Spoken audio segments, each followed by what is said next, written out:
अस्सलाम वालेकुम रहमतुल्लाहि वबरकातुहू। मैं हूँ दादा homeopath doctor Mohammad Siddiq, Ishal homeopathic clinic Ukada से। आज की हमारी जो होम्योपैथिक रेमेडी है उसका नाम है एनाकार्डियम ओरिएंटैलिस। ये अल्लाह गवाह है बहुत बेहतरीन होम्योपैथिक रेमेडी है। दिमाग की तमाम अलामात इसके दायरा कार में आती हैं, हत्ता कि जितने तालिब इल्म हैं, जितने क्लर्क हैं, जितने दिमागी काम करने वाले लोग हैं, मंडियों में बैठे हिसाब किताब कर रहे हैं, उनको हिंसे भूल जाते हैं, उनको घर की गलियां भूल जाती हैं, उनको पेज भूल जाते हैं, लिखना और हिसाब करना भूल जाता है। तो एनाकार्डियम ओरिएंटल, और उसके बाद ये ऐसी दिमागी कैफियत के लिए भी है कि जब गम बहुत ज्यादा शिद्दत से हो, कोई अचानक हादसा हो गया हो और मरीज को ऐसा महसूस होता है जैसे मैं ना दो किसी गैबी कुव्वतों के कब्जे में हूं, एक मुझे बुराई की तरफ ले जा रही है, एक मुझे नेकी की तरफ ले जा रही है, मैं क्या करूं। इस कश्मकश में वो दिमागी तमाम किस्म की अल्लाह की अता करदा नेमतों को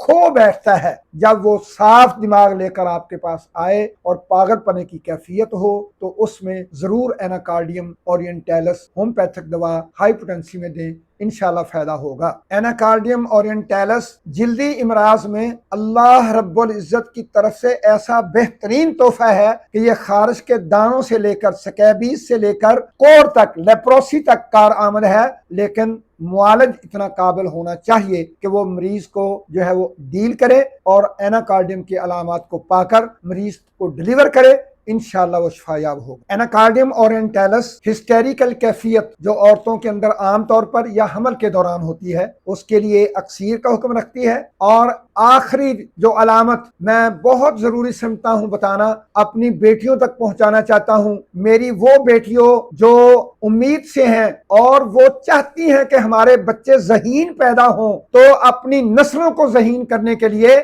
हमल के दौरान एनाकार्डियम ओरिएंटस होम्योपैथिक पोटेंसी को इस्तेमाल करें। इंशाअल्लाह आपकी औलाद ज़हीन पैदा होगी। अल्लाह रब्बुल इज्जत आप सबको शफाए कामला आजला दायमा नसीब फरमाए। 30-201 और CM तक इस्तेमाल करवाएं, क्योंकि दिमागी अलामात इसमें ज्यादा है। तो नर्वस सिस्टम के लिए डॉक्टर हनीमन आजम रहमतुल्लाह अलैह ने हमें यही तरबियत दी है कि हाई पोटेंसी इस्तेमाल करवाएं, बार बार भी जरूरत पड़े तो इस्तेमाल करवाएं। इंशाअल्लाह मरीज शिफा की राह पर गामजन होगा और अगली नस्लें भी ज़हीन पैदा होंगी। अस्सलाम वालेकुम रहमतुल्लाहि व बरकातहू।